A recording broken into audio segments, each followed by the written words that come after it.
सिंध जी तारीख़ ते तहक़ीक़ जे सिलसिले में आउं सिंधी अवां सां मुखातिब आहियां। पाण अरगूननि जे दौर ते सिंध में अरगूननि जे दौर ते गुज़िरियल वीडियो में ॻाल्हि ॿोल कई हुई त उन में शाह बेग अरगून सिंध ते कीअं कब्ज़ो कयो, उन सां हितां जे मक़ामी माण्हुनि देस धड़ियुनि कीअं मुहाॾो अटकायो, उन दौर में छा छा थियो उन ते ॻाल्हायोसीं। हाणे हिन पंहिंजे सिलसिले हेठि शाह हसन अरगून जे दौर ते ॻाल्हि ॿोल कंदासीं। अरगून जो दौर सिंध लाइ इंतिहाई भयानक साबित थियो। मुल्तान जे किले में माण्हू कुताई ॿिलियूं खाइण ते मजबूर थिया। छो थिया? उन सां गॾोगॾु शाह हसन अरगून सां मीरपुर माथेले में कहिड़ियुनि सिंधी बिरादरियुनि मुहाॾो अटकायो। सिंधी बहादुर गोरिला वेड़ कंदड़ ॻोठाणनि हथां हमिलो कंदड़नि जा केतिरा वेड़ा मारिजी विया। इहो सभु हिन ई वीडियो में शामिल आहे। अव्हांखे गुज़ारिश आहे त वीडियो खे आख़िर ताईं ॿुधंदा जीअं अव्हांखे सॼो सिलसिलो सम्झ में अचे। पाण अॻी वीडियो में अरगूननि जे कब्ज़े बाबति ॻाल्हि कई। उन वीडियो में अरगून घराणे जे पहिरें हाकिम शाह बेग अरगून जे सिंध में अवाम सां कयल ज़्यादतियुनि ऐं ज़ुल्म बाबति अव्हांखे आगाह कयो। उन सां गॾु इहो बि ॿुधायो हो त अरगून हाकिम सां सिंधियुनि पंहिंजे मादरे वतन जे दिफ़ा लाइ बचाव लाइ कहिड़ियूं कहिड़ियूं ऐं किथे किथे जंगियूं जोटियूं हुयूं। इन्हनि जो कहिड़ो नतीजो निकितो। अॼु पाण शाह बेग अरगून जे वफ़ात खां पोइ संदसि पुटु शाह हसन अरगून बाबति अव्हांखे आगाह कंदासीं त हिन पंहिंजे दौर में सिंधियुनि सां कहिड़ा कहिड़ा कीस कया ऐं सिंधियुनि हिन सां किथे किथे सिर जो साॻो लाहे मुक़ाबिला कया।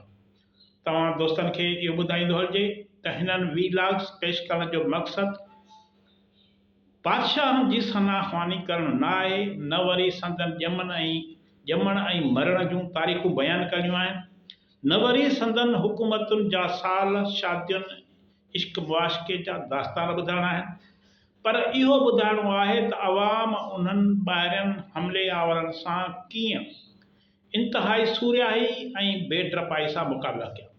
घटि ताक़त हूंदे बि अजगर जहिड़ा लश्कर रखंदड़ खूनख्वार हाकिमनि जे निड़ीअ ते न ॾिनो। सिंध जा माण्हू कॾहिं बि धारी हुक्मरानी ते ख़ामोश न रहिया। वक़्ती तौर ते ताक़त गॾु करण लाइ ख़ामोश त ज़रूरु रहिया, पर खेनि जॾहिं बि मौक़ो मिलियो, वझ मिलियो, धारे कब्ज़े ख़िलाफ़ उथी खड़ा थिया। अॼु हिन वीडियो में अव्हांखे ॿुधाईंदासीं त सिंध जे कहिड़नि क़बीलनि, बिरादरियुनि ऐं ज़ातियुनि दुश्मननि जे सिफ़नि में ट्राकोड़ विधो। अव्हां हीउ वीडियो आख़िर ताईं ॿुधंदा त जीअं अव्हांखे ख़बर पइजी सघे त अव्हांजे अबनि ॾाॾनि कहिड़ी तरह बहादुरी, हिमत ऐं हौसले सां दुश्मन जा हराम खाइण वारा ॾंद तोड़िया। सिंध में अरगून घराणे जो ॿियो हाकिम मिर्ज़ा शाह हसन अरगून थी गुज़रियो। हिन 25 जून 1524 ईस्वीअ ते अरगून घराणे जे पहिरें बादशाह सिंध में ऐं पंहिंजे वालिद मिर्ज़ा शाह बेग अरगून जे वफ़ात खां पोइ इक़्तिदार संभालियो। खेसि सिंध जे शहर नसरपुर में तख़्त ते विहारियो वियो। हिन सिंध ते 31 साल हुकूमत कई। मिर्ज़ा शाह हसन अरगून वालिद जो लाश पखर मोकिले पाण अगमकोट मां मंज़र खणी अची नसरपुर पहुतो। इहो ईद जो ॾींहुं हो। अमीरनि ऐं सलाहकारनि गुजरात बजाए ठटे ते खेसि हमले जी सलाह ॾिनी त पहिरियां ठटे ते हमिलो कजे जिते ॼाम फेरोज़ जी हुकूमत आहे। हिन खे इहो बि ॿुधायो वियो त ॼाम फेरोज़ तुंहिंजे पीउ शाह बेग जे मौत जो ॿुधी ख़ुशीअ विचां जश्न मल्हाया आहिनि। जॾहिं ठटे ते हमले जी ख़बर जॾहिं ॼाम फेरोज़ खे पई त हू भाड़ियो हुक्मरान पंहिंजे गुनाहनि जी माफ़ी घुरण लाइ तयारु थी वियो ऐं हुन अरगून मिर्ज़ा शाह हसन अरगून सां वफ़ादारीअ जो वाइदो बि कयो, अहिड़ो एलची मोकिलियो। पर इहे सभु उज़र रद्द करे अरगूननि ठटे ते गाह कई, जंहिं करे ॼाम फेरोज़ शहर छॾे भॼी वियो। पर संदसि नाठी शेख इब्राहिम ऐं माणिक वज़ीर कुझु लश्कर गॾु करे दरिया ते अरगूननि जो मुक़ाबिलो कयो, जिन खे बि आख़िर में शिकस्त आई। अरगूननि अॻिते वधी ठटे शहर ते कब्ज़ो कयो। इन रीति ठटे समेत सॼी सिंध ते पहिरियों भेरो अरगूननि मुकमिल कब्ज़ो कयो। जाम फिरोज़ नाव में थी कच्छ ॾांहुं हलियो वियो। जाम फिरोज़ कच्छ ऐं गुजरात जे मदद सां वरी 50,000 माण्हू सुवार ऐं प्यादा फ़ौज जा गॾु करे बदीन तरफ़ आयो।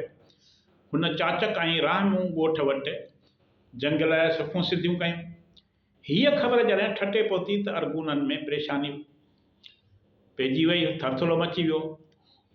हुननि शहर जो बंदोबस्तु रखी जाम फिरोज़ खे मुंहुं ॾियण निकिता। वॾो दंगल थियो। सुबुह खां शाम ताईं ॿिन्ही धुरियुनि में जंग हली, जंहिंमें तारीख़ नवीस लिखनि था त 20,000 माण्हू मारिजी विया। नेठि जाम फिरोज़ खे शिकस्त थी ऐं हू वरी ॿीहर गुजरात ॾांहुं हली वियो। जाम फिरोज़ पंहिंजी धीउ गुजरात जे बादशाह बहादुर शाह खे निकाह में ॾिनी। सन 1535 में हिमायूं जॾहिं गुजरात ते हमिलो कयो त उन जंग में हिमायूं सां जंग में जाम फिरोज़ बि शरीक हुयो। हू उन लड़ाईअ में मारिजी वियो। इन खां पोइ शाह हसन ठटे जे फतह खां पोइ शाह हसन अरगून लाड़ जी ख़ातिरी करे कब्ज़ो मुकमिल थियण बैदि हुन उत्तर ॾांहुं रवानगी कई। सेवण, हाला, दरबेलो, बबुरलो ऐं आख़िरकार बखर पहुतो। हिननि शहरनि मां लंघंदे या हिते रहंदे मुख़्तलिफ़ अमीरनि ते हुन महिरबानियूं कयूं, उन्हनि खे जागीरूं ॾिनियूं, इनाम इकराम ॾिना ऐं खेनि जुदा जुदा हंधनि ते मुक़ररु बि कयईं। मिर्ज़ा शाह हसन अरगून जो राज बि पंहिंजे वालिद वांगुरु मुकमिल फ़ौजी राज हो। बखर पहुची शाह हसन अरगून बखर पहुची प्रोग्राम तैयार कयो। बाग़ी कबीलनि तोड़े वाह ऐं शहर ताराज करण जो नक्शो ठाहियो। वफ़ादारी न कंदड़ हर माण्हू खे निशानो बनाइण ऐं नाबूद करण जो इरादो कयो। इन ॾिस में मुल्तान खे बि शामिलु कयो त मुल्तान ते हमिलो कयो वेंदो। शाह हसन बखर में हो त खेसि माथेले में मुख़ालिफ़ कबीलनि जे सरगर्मियुनि बग़ावत जा इतला मिलिया। ॾहर, माछी, महर ऐं के बलोच कबीला लश्कर गॾु करे रहिया हुआ। मीरपुर माथेलो, उबावड़ो, भट्टीवाहन ऐं सेवराय में सिंधियुनि जा हमले आवरनि सां दंगल थिया, मुक़ाबिला थिया, जिन में शाह हसन अरगून पाण बि फ़ौज जी सरबराही कई ऐं चूंड अमीरनि खे बि मुक़ाबले में लाथाईं। हिननि दूबदू हमलनि में सुल्तान महमूद अरगून जा 2 भाइर बि मारिजी विया। सेवराय जे महरनि सां मुक़ाबले में बाबा अहमद सख़्तु ज़ख़्मी थी पियो, जेको बाद में मरी वियो। हिन जो ॿियो भाउ मीर अब्दुल फ़ताह बि मारिजी वियो। माना सिंधी माण्हू हिननि सां वॾी वेड़ कई, चपे चपे ते हिननि जो मुक़ाबिलो कयो, जंहिंमें हिननि जो काफ़ी वॾो नुक़सानु थियो। सिंधी बि क़त्ल थिया, शहीद थिया, पंहिंजे वतन तां वारजी विया, पर हुननि दुश्मननि खे वॾो नुक़सानु पहुचायो। उत्तर सिंध में सिंध जी सरहद भुट्टा वाहण मुक़ररु कई वई। शाह हसन बखर पहुतो ऐं जल्द पोइ सिपीअ तरफ़ हुन वरी पेशकदमी कई। उते जो इंतज़ाम ठीकु करे वापसीअ में रिंदनि ऐं भुगटियुनि ते हमला करे खेनि शिकस्तूं ॾिनियूं। रिंदनि ऐं भुगटियुनि अरगूननि ख़िलाफ़ बग़ावत कई, अरगूननि सां वेड़ कई, जंहिं करे शाह हसन अरगून उन्हनि जा सरदार क़ैद करे बखर खणी आयो। बाद में वफ़ादारी जो वाइदो वठण ते उन्हनि खे आज़ादु करे छॾियईं। हीअ जेके सभु वाक़िया आहिनि से 1524 खां ऐं 1525 जे विच में थी गुज़रिया। शाह हसन अरगून बखर मोटण खां पोइ मुख्य अमीरनि जी गॾिजाणी करे खेनि मुल्तान जी फतह लाइ फ़ौजी तयारीअ जो हुकुम ॾिनई। खेनि हुकुम ॾिनो वियो त हीअ मुहिम 2 सालनि जी थी सघे थी, जंहिं बैदि अरगूननि मुल्तान तरफ़ मार्च शुरू कयो, फ़ौज कशी शुरू कई। सेवराय जे किले खे वाट में फुरलुट जो निशानो बि बणाइनि। हर चुरंदड़ पुरंदड़ इंसान खे क़त्ल कयो वियो। सुल्तान महमूद हिक ॾींहं जी वेड़ में 30 माण्हू क़त्ल कया। उन बैदि मौज किले ते हमिलो कयो वियो। हिते जाम जीवन ॾहर जी हुक्मरानी हुई, जंहिंखे परेशान करे कब्ज़े हेठि आणे संदसि भेण जो रिश्तो वरितो वियो। ॼाम जीवन ॾर जी भेण अरगूनन पंहिंजे साथी सुल्तान महमूद खे ॾिनऊं। हर हीले बहाने सां ॾरनि खे ज़बरदस्त करण जी कोशिश कई वई। हितां वरी बाद में उच ते हमिलो कयो जिते लांगा शहज़ादनि ऐं बलोचनि खे ललकारियो। सख़्त लड़ाई लॻी। मिर्ज़ा हर मुख़ालिफ़ माण्हूअ खे कोहण जो हुकुम जारी कयो। उच जे किले ते ज़बरदस्त लड़ाई लॻी। अरगून जॾहिं फ़तेहयाब थिया, हुननि जॾहिं फ़तेह हासिल कई त हर माण्हूअ खे क़तल कयो वियो। आख़िर उच जे मुशाइरनि विच में पंहिंजी शहर जे अवाम लाइ अमान घुरी, जंहिं बद क़तल बंदि कयो वियो। शाह हसन उच जे किले ऐं जायुनि ड्राहिण जो हुकुम ॾिनो। जायुनि जो ख़ूबसूरत काठ कढी बखर मोकिलियो वियो। मुल्तान में सुल्तान महमूद लांगा मक़ामी हुक्मरान हो। खेसि मिर्ज़ा शाह हसन जे मुल्तान तरफ़ अॻु भराई जी रिपोर्ट मिली त हुन मुख़्तलिफ़ क़बीलनि जिन में जत, रिंद, दोदाई, कोराई, चांडिया ऐं ॿिया क़बीला हुआ, उन्हनि खे हुकुम कयो त लड़ाई लाइ तयारु थियो। दुश्मन हमलो पियो करे, पाण गॾिजी हुन जो मुक़ाबिलो कंदासीं। ॿिन्ही धुरियुनि घारे वाह ते गॾु थी 1 महीने में वेड़ जो सामान गॾु कयो। पर सुल्तान महमूद लांगा मखदूमज़ादे शेख बहाउद्दीन जे हथां शाह हसन सां मुआहिदो कयो। अहिड़ी तरह जंग टरी वई। इन मुआहिदे तहत आईंदह बखर ऐं मुल्तान जी सरहद घारो वाह मुक़ररु कई। मखदूम साहब खे लंगर न्याज़ ॾेई अरगून उच जे किले ॾांहुं मोटी आया। उच जे किले खे नएं सिर अॾण जो हुकुम ॾिनो वियो। एतिरे में सुल्तान महमूद जे हिकु मुलाज़िम दिलावर किले जी फ़तेह करण जी तरगीब ॾियारी। दिलावर किले जी फ़तेह करण जी, जिते दिलावर किले ते गाज़ी खान हाकिम हो, त सुल्तान महमूद अरगून बादशाह खे चयो त बाबा हिते तमामु घणो ॾोकड़ आहे, पैसो आहे, अनाज पियल आहे, उतां हलो त हली फुर लुट कयो। हुनजो कबी फुर लुट हुयो। गाज़ी खान अरगून हाकिम जे हुकुम ते ध्यानु न ॾिनो। इन रीति दिलावर ते हमिलो कयो वियो। ॿिन्ही धुरियुनि में ज़बरदस्त जंग थी। आख़िरकार अरगूननि फ़तेह हासिल करे ख़ूब फुरलट ऐं क़तल आम कराए, सोन, ॾोकड़, पैसो ऐं अनाज हथ करे पंहिंजे लश्कर में विरहायूं। बाद में बखर पहुची पंहिंजे फ़तेह जो जशन मल्हायो। सन 1526 जे आख़िर में लंगर खान बखर पहुची मुल्तान जो हालवाल ॾिनो, जिते शहज़ादे हुसैन लांगा जी हुकूमत हुई। मिर्ज़ा खे ॿुधायो वियो त हुसैन नंढी उमिरि जो हुजण सबबि अमीरनि ऐं औरतुनि जे हथनि में खेॾी रहियो आहे ऐं उते हुकूमत नाले का बि शइ वजूद नथी रखे। मिर्ज़ा मुल्तान तरफ़ फ़ौजकशी जो हुकुम ॾिनो। हुसैन लांगा मुल्तान जे शेख इस्माइल कुरैशीअ खे अरगून हाकिम सां सुलह लाइ मोकिलियो त जीअं सुलह थिए, जंग न थिए, पर अरगूननि उनखे क़बूल न कयो।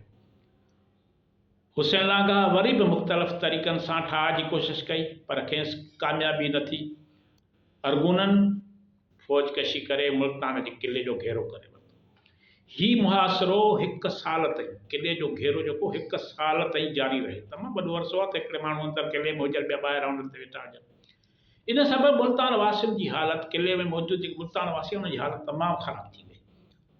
अनाज खुटी वियो, माण्हू बुख मरण लॻा। जेको बचियल अनाज हो, उन मां रॿ ऐं शोरो ठाहे इस्तेमालु करणु लॻा। जॾहिं उहो बि ख़तमु थी वियो त कुते ॿिले जे गोश्त खे वातराइणु शुरू कयूं, खाइणु शुरू कयूं। 1 साल जे घेरे खां पोइ अरगूननि 15 जनवरी 1527 ते लोही दरवाज़ो टोड़े किले में दाख़िल थी फुरलुट ऐं क़तलाम शुरू कयो। 12 ॾींहं लगातार ही हालत रही। 7 सालनि खां 70 सालनि जी उमिरि जे हर मर्द खे गिरफ़्तार कयो वियो। जिन माण्हुनि मुख़्तलिफ़ दरगाहनि में वञी पनाह वरिती, तिन खे ॻोल्हे ॻोल्हे क़तलु कयो। नेठ शाह हसन जी कावड़ कुझु ढरी थी। सुल्तान महमूद लांगा जो पुट हसन ऐं धीउ हिकु हुई, उनखे ॾंड तौरु वरितो वियो। उहा अरगूननि चयो त बाबा हाणे तूं जेको आहे सो लांगा जेको तव्हांजो हुयो, उनखे चयो त तूं पंहिंजो ॾंड में धीउ ऐं पुटु ॾे। उहे धीउ पुटु ॾंड में वरिता विया ऐं उहे मिसकीन तुरखान जे हवाले कया। छोकिरीअ सां तुरखान मिसकिन खान निकाह कयो। माना इहो जंग जो नतीजो हो त सभु शइ वई, माण्हू मारिजी विया। उन खां पोइ सुल्तान महमूद लांघा पंहिंजो पुट ऐं धीउ बि ॾंड में ॾियण ते मजबूर थियो। शाह हसन मुल्तान जो कीस ऐं कोस्ट खां बखर थो पहुचे। ठटे मां राय खंगार जे हमले बाबति खेसि इतला मिलियो। अरगोन जंग लाइ कच्छ जी हदनि में टिपी पिया। चंद कलाकनि जी जंग में कच्छनि खे शिकस्त आई ऐं अरगोननि सोभ हासिल कई। अरगोननि बेशुमार क़तल खां पोइ मुख़्तलिफ़ ॻोठनि में काए पिया। उठ ढोर ढगा घोड़ा ऐं ॿियो चौपायो माल हथ करे ठटे वापसि मोटी आया। कच्छनि अरगोननि सां गोरीला जंग कई। इन करे अरगोननि खे फुर्र जे सामान खां ॿियो कुझु हासिल न थियो, उते कब्ज़ो न करे सघिया। सिंधड़ रुॻो अरगोन मुसीबत जो सबबु बणियल न हुया, पर दहलीअ जे तख़्त तां पाण में जुडा पट जे कंदड़ जेको उतां जा हुक्मरान हुआ, उन्हनि जी बि सिंध ते नज़र हुई। जॾहिं अरगोन सिंध खे ताराज करे रहिया हुआ त उन वक़्तु नवंबर 1540 ते हिमायूं सिंध ॾांहुं अचण जो फ़ैसिलो कयो। माना जॾहिं हुते हिक ॿिए खे बोचड़ा हणी थका ऐं हिमायूं खे उते रहणु न ॾिनो वियो दिल्ली में, त हुन सिंध ॾांहुं अचण जो फ़ैसिलो कयो। शाह हसन अरगोन खे जॾहिं इहा ख़बर पई त हिमायूं हेॾां थो अचे, त हिन शुरूआति में उच खां बखर ऐं पोइ सेवण ताईं दरिया जे ॿिन्ही तरफ़नि वीरानी करण जो हुकुम ॾिनो, सभु कुझु तबाह करण जो हुकुम ॾिनो। ॻोठ शहर ऐं आबादियूं सभु वीरान कया विया। बबुरलोह जो चहार बाग निहायत जेको ख़ूबसूरत हो, उनखे बि बर्बादु कयो वियो। इन रीति हिमायूं लाइ का बि सुठी जाइ न छॾी वई जिते उहा आराम सां रही सघे। अरगोननि हर तरह सां हिमायूं खे परेशान कयो। इंतिज़ामिया जे हर अमलदार खे अदम तावन लाइ हुकुम जारी कया। उच बखर रोहिड़ी दरबेलो सेवण ऐं पाट इते हिमायूं दर बदर रुलंदो भटकंदो रहियो। इन हालत में खेसि पंहिंजा भाइर बि छॾे विया, सिपाही बि हिकु हिकु थी छॾे विया। आख़िरकार हिमायूं उच खां थींदो बीकानेर ऐं जैसलमेर जे रस्ते खां 22 अगस्त 1542 ते उमरकोट पहुतो। उमरकोट जो क़िलो हिमायूं बादशाह जे हवाले कयो वियो, जिते शहज़ादे जलालुद्दीन महमद अकबर बादशाह जंहिंखे चवंदा आहियूं पाण सोली सिंधीअ में अकबर बादशाह बि उमरकोट, उते उन 15 अक्टूबर 1542 ते उमरकोट में शहज़ादे जलालुद्दीन महमद अकबर जनम वरितो। लॻभॻि 3 साल हिमायूं सिंध में रहियो। सिंधी अवाम तोड़े हाकमनि खे सख़्तु मुश्किलातुनि खे मुंहुं ॾियणो पियो। सिंध जे मुश्किलातुनि जो इहो हिकु मुनफ़रद बाब आहे, जंहिं ते कंहिं ॿिए बि इलाक़ में ज़िक्र कबो। मिर्ज़ा शाह हसन जी सॼी ज़िंदगी विढ़ंदे, मारींदे, क़त्ल कंदे, फुर कंदे गुज़री, पर हयाती जा आख़िरी 3 वरह फ़ालिज जी बीमारी में रहियो। ज़ाहिर में त मिर्ज़ा फ़ालिज जो मरीज़ हो, पर हिकु तुर्क अमीर ऐं सियाह सैयदी अली रईस जो चवणु आहे त हिन जो मौत पंहिंजी ज़ाल माह बेगम हथां ज़हर ॾियणु सबबु थियो। शाह हसन अरगोन 4 फरवरी 1555 ते वफ़ात करे वियो। इब्तिदा में हिन जो लाश ठटे में पूरियो वियो, पोइ वरी बके शरीफ़ मोकिलियो वियो, जिते खेसि संदसि वालिद शाह बेग जे भर में दफ़नायो वियो। अहिड़ी तरह सिंध तां हीअ मुसीबत टरी। उन खां पोइ वरी तुरखाननि जो दौर शुरू थिए थो, जेके बि उन्हनि जा अरगोननि जा भाइर ऐं सोट मासात हुया। अवां जी वॾी महिरबानी। ईंदड़ वीडियो ते इजाज़त।